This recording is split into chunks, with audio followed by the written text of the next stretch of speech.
అందరికీ నమస్కారం అండి. అసలు స్వామివారిని గోవింద అని ఎందుకు పిలుస్తారు? ఆ పేరు ఎలా వచ్చింది?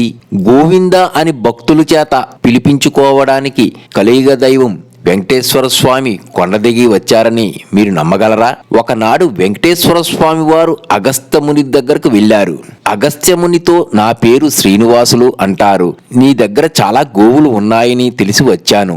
అందులో ఒక దానిని నాకు ఇవ్వవా అని స్వామివారు అగస్త్యమునిని అడుగుతారు. ముని చాలా సంతోషించి, స్వామి మీకు ఇవ్వటానికి నాకు ఎలాంటి అభ్యంతరం లేదు, కానీ వేదాల ప్రకారం సహచారిని ఉంటే గాని గోవుని ఇవ్వకూడదు అంటారు. కాబట్టి స్వామి మీరు సతీమణితో మరోసారి రాగలరు. అప్పుడు స్వామి సరే అని వెళ్ళిపోతారు. ఒకరోజు అగస్త్యముని ఆశ్రమంలో లేనప్పుడు పద్మావతి అమ్మవారు సతీ సమేతంగా ఆశ్రమానికి వస్తారు. ఆశ్రమంలో శిష్యుని అడుగుతారు, మీ గురువు గారు సతీ సమేతంగా వచ్చి గోవుని స్వీకరించండి అన్నారు. గోవుని ఇస్తానని చెప్పారు.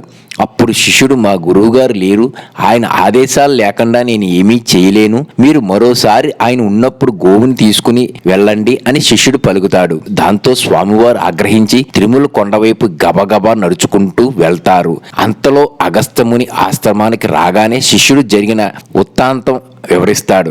దాంతో ముని ఒక గోవును తీసుకుని శిష్యులు మరికొంతమందిని వెంట పెట్టుకుని శ్రీనివాస స్వామి వైపు పరిగెడతారు. స్వామివారు కాస్త దూరంలో కనిపించాక అతను స్వామి గో ఇందా గట్టిగా అరవగా స్వామి గో ఇందా గట్టిగా అరవసాగారు. స్వామి వినిపించుకోకుండా వెళ్ళిపోతూ ఉన్నారు. శిష్యులందరూ గట్టిగా స్వామి గో ఇందా, గో అంటే ఆవు, ఇందా అంటే ఇదిగో అని శిష్యులందరూ గో ఇందా గోవింద గోవింద అంటూ పిలుస్తూ గట్టిగా అరుస్తూ స్వామివారు అదృశ్యం అవుతారు. స్వామివారికి గోవింద అనే పిలుపు ఎంతో ఇష్టం. కాకపోతే భక్తుల దగ్గరికి గోవింద అని పిలిపించుకోవడానికి స్వామివారి కొండ దిగి వస్తారు. గోవింద గోవింద గోవింద అనే పదం గోవులు, ఇంద్రియాలు ప్లస్ వింద, కాపరి, ఆనందదాయకుడు అనే రెండు పదాల కలయిక. శ్రీకృష్ణుడు గోపాలకుడిగా గోవులను రక్షించినందున ఈ పేరు వచ్చింది.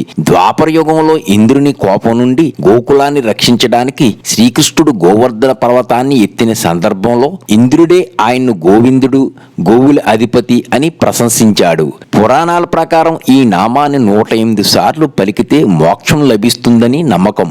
గోవింద అనేది విష్ణువు యొక్క విష్ణు సహస్రనామాల్లో ఒకటి. ఇది గోవులను రక్షించేవాడు, భూమిని ధరించేవాడు మరియు జ్ఞానాన్ని ప్రసాదించేవాడు అనే బహుళ అర్థాలను కలిగి ఉంటుంది. మళ్ళీ వచ్చే కొత్త సినిమా రివ్యూలతోనూ కొత్త వెబ్ సిరీస్ రివ్యూతోనూ మీ అందరి ముందుకు వస్తాను. అందరికీ నమస్కారం. మీ సినీ ప్రపంచం.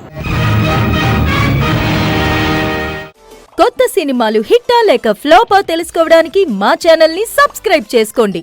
సబ్స్క్రైబ్ సినీ ప్రపంచం యూట్యూబ్ ఛానల్.